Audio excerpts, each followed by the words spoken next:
Atong sayro ng dugang pang mga balita sa Mindanao. Makauban nato si Cyril Chavez live sa Cagayan de Oro City. Cyril. Salamat, Sarah. Patay ang usa ka motor rider nga giingong nalambigit sa drug racing sa Cagayan de Oro City. Human aksidenteng mabangga sa usa ka taxi. Apan wala pa makumpirma sa kapulisan kung tungod ba sa drug racing ang hinungdan sa insidente. Ano ang report?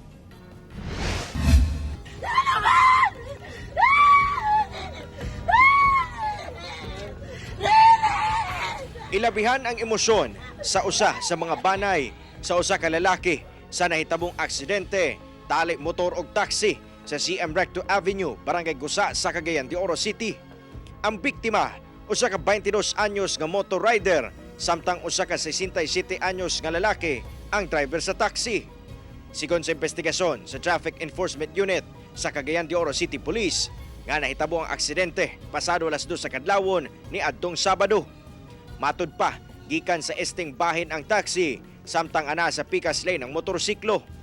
Miliko matud pa, pawala ang taxi para mosulod sa usa ka gasolinahan og didto na siya nakurat, human nakadungog og buto sa likod nga bahin sa iyang sakyanan. Ang iyang testimony sa atong pagpangutana, matud pa niya nga wala kuno siya nakita. So sa diyang pag-cross na niya, kalit doon na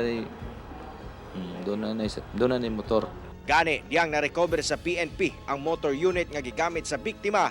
Tataw gyud ang danyos nga naangko niini. Wala gilayon nakuha sa otoridad ang motor, human gitago kini sa tag-iya nga kauban rasab sa biktima. Bigawasab ang mga storya nga nalambigit matud pa sa drug racing ang biktima, rason nga naaksidente.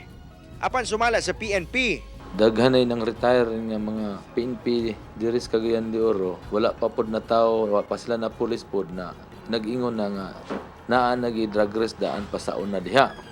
So katong hitabo wala man say mo stand nga mo istorya sa ako nga sir nag-drug race na sila.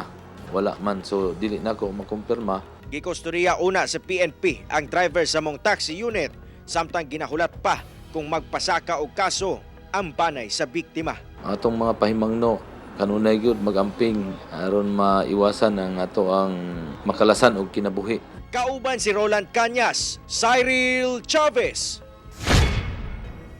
1 Mindanao.